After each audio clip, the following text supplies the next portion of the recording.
स्वयं को निर्दोष सिद्ध करने हेतु श्री कृष्ण को करना होगा। बलराम दाऊ को शेषनाग रूप लेने के लिए प्रेरित। हे शेष, जागिए और अपनी शक्ति को भी जगाइए, अन्यथा पूरा संसार नष्ट हो जाएगा।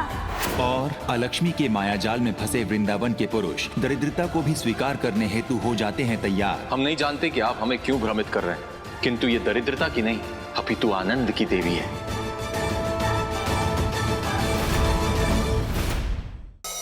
परम अवतार श्री कृष्ण में देखिए, पंच शस्त्र धारण कर कान्हा से कृष्ण बनने की यात्रा होती है आरंभ। कान्हा, इस शंख की शंखनाद से अपनी यात्रा का शुभारंभ करो।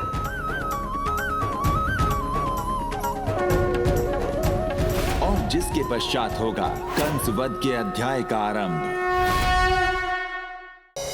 तुम्हें बालक समझकर अंतिम अवसर दे रही हूँ। तुम चाहो तो अपनी और अपने दाऊ के प्राणों की रक्षा कर सकते हो। ब्रजबाला, वास्तविक योद्धा अवसर नहीं, आघात देते हैं। कंस वध के लिए पंच शस्त्रों की खोज में निकले कान्हा करते हैं वज्रबाला से युद्ध, और अपने अंत को भांप चुका कंस करता है मृत वाहिनी सेना को जागृत करने का प्रयास। तीसरे अस्त्र की खोज में निकले कान्हा का सामना होता है एक विचित्र दानव से, जिसकी क्रूरता से त्रासद है पूरा गांव। उस दानव को यहाँ बुलाने का केवल एक ही मार्ग है, हमें उसे किसी स्त्री का प्रलोभन देना होगा। गांव की स्त्रियों की दानव से रक्षा के लिए मोहिनी रूप की शक्ति का प्रयोग कर कान्हा करेंगे सुंदर कन्या का रूप धारण। अब कैसे करेंगे कान्हा इन दुखी स्त्रियों की रक्षा? पहली बार कोई कन्या मुझे देखकर भागी नहीं, अर्थात तुम वही हो जिसकी मुझे इतने वर्षों से प्रतीक्षा थी। मैया यशोदा की कठिन यात्रा को असफल करने के उद्देश्य से भद्राक्ष करता है यशोदा पर प्रहार। कंस के साथ होने वाले महासंग्राम की ओर अग्रसर होते कान्हा को करना पड़ेगा एक और चुनौती का सामना, जब दानव बाहुक उन्हें ले आता है बंधक स्त्रियों से भरी कंदरा में। मैं आपको वचन देता हूँ कि आपको कुछ नहीं होगा देवियों। मैं तुम दोनों भ्राताओं का उद्धार अभी कर दूंगा, क्योंकि तुम दोनों ने मेरे साथ छल किया है। मातृ कवच प्राप्त करने के मैया यशोदा के संकल्प को तोड़ने के लिए साधु का रूप धर षड्यंत्र करता है भद्राक्ष। इसने अपने पुत्र के लिए कुछ मांगा है। और दूसरी ओर शापित दानव का उद्धार करने और देवी स्वधा को सजीव करने के उद्देश्य से कान्हा करेंगे अखंड यज्ञ। मुझे इसी हवन कुंड के भीतर जाना होगा। मेरा अनुमान है कि इसके भीतर कोई ऐसा भेद छुपा होगा जो बाहुक की मुक्ति का मार्ग खोल सकता है। कान्हा ने तुम्हें वचन दिया है ना, तो वो अवश्य आएगा। अब वो नहीं आएगा, इसी कारण मैं ये पूरा प्रकरण ही समाप्त कर दूंगा। रथ को प्राप्त करने के लिए सारथी बाहुक बताते हैं कान्हा को नागलोक का मार्ग। वो दिव्य रथ इस समय नागलोक में है प्रभु। आपको नागलोक जाकर उसे प्राप्त करना होगा, जहां उनका सामना होता है असुरराज कंस के साथ।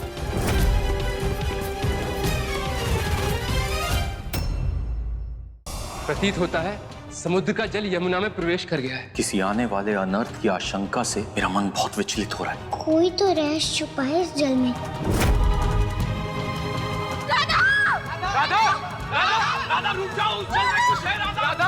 कंस के अंत की ओर बढ़ रहे कान्हा 4 अपराजक अश्वों को खोजते हुए पहुंचेंगे दिव्य अश्वलोक।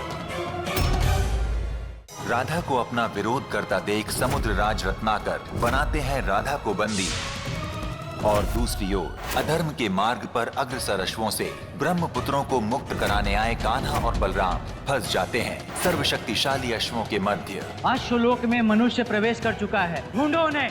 मुझे ये अश्वलोक नहीं समस्या लोक लगता है। एक के पश्चात एक समस्या बढ़ जाती है। इससे पहले कि हम उन 4 ऋषि कुमारों को खोजें, ये सारे अश्व हमें खोज लेंगे।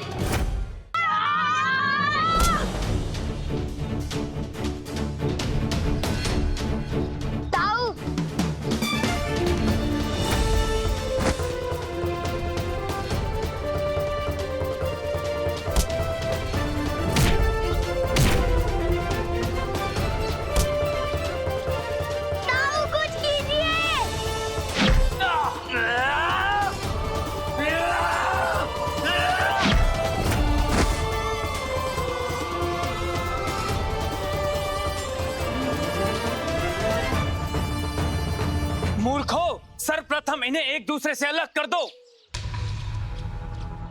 इससे इनका बल कम हो जाएगा, अन्यथा ये हमें पराजित कर देंगे।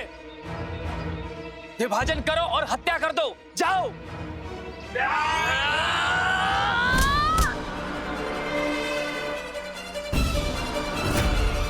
दाऊ, मैं जैसे कहूँ ना कि मुझसे पृथक हो जाना तो शीघ्र ही हो जाना, ठीक है दाऊ?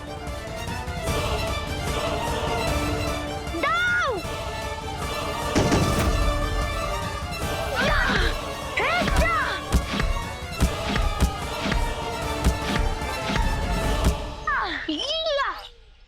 घेर लो इन सबको।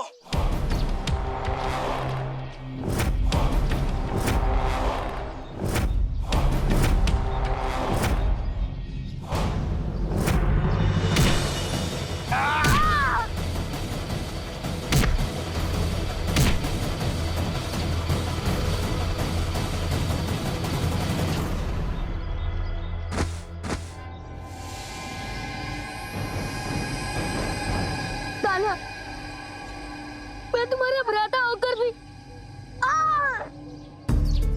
हमारी रक्षा नहीं कर पाया, मुझे क्षमा कर दो। ऐसा नहीं किए दाऊ, आप जैसा अग्रज तो केवल भाग्यशालियों को ही मिलता है।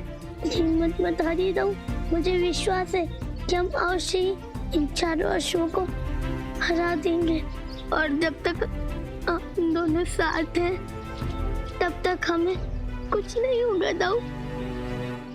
खेद है मुझे कि अब तुम दोनों की हत्या करनी होगी। यदि इन्हें पता होता कि अश्वलोक में ऐसी दिव्यता नहीं चलती तो ऐसी भूल कदाचित न करते। मार दो इन्हें।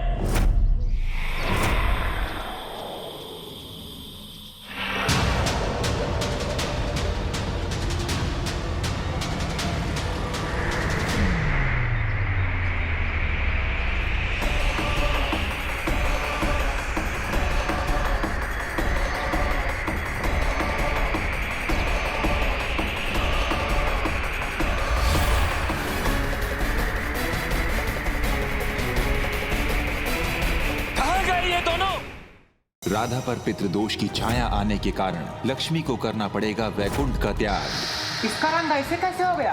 कहीं समंदर के उस खारे जल के कारण तो नहीं? क्या मनुष्य का रंग रूप ही सब कुछ है? होना तो नहीं चाहिए, किंतु साधारण जीवन के सबसे बड़ी भूल, सबसे बड़ी विडंबना है। कंस के महाषड्यंत्र का सामना कैसे करेंगे कान्हा, तीनों लोकों की वैभाता को संतुलित।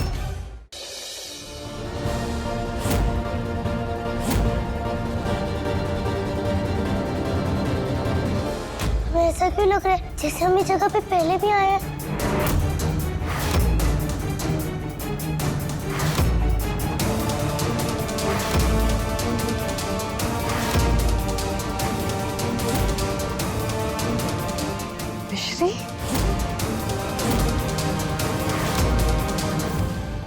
बैलों के गले में जब घुंघरू जीवन का राग सुनाते हैं, जीवन का राग सुनाते हैं। अबे लौंडो, तुम ऐसे कैसे देख रहे हो मेरी तरफ भूखी नजरों से? तुम्हें देखकर मजा आ गया मेरी जान।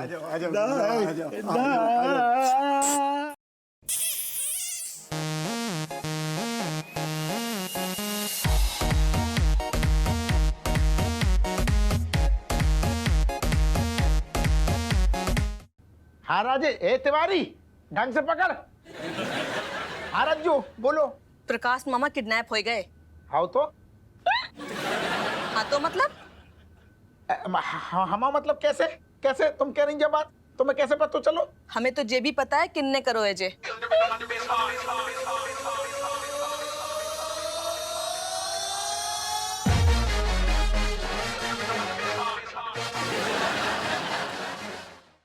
चित्रा दीदी, हाँ चित्रा, तुझे इतना समझाने के बाद भी समझ नहीं आया? माधव पर तेरा कोई हक नहीं है। मैं हूँ माधव की अर्धांगिनी। तू हम दोनों के बीच आकर हम दोनों को अलग करना चाहती है।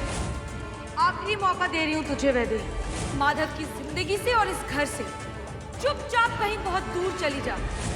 और अगर तू नहीं गई तो तेरा क्या हाल होगा इसका तुझे अंदाजा भी नहीं है। बैलों के गले में जब घुंघरू जीवन का राग सुनाते हैं, जीवन का राग अबे लौंडो, तुम ऐसे कैसे देख रहे हो मेरी तरफ भूखी नजरों से? तुम्हें देखकर मजा आ गया मेरी जान। आ जाओ, आ जाओ, आ जाओ, आ जाओ, आ जाओ, आ जाओ।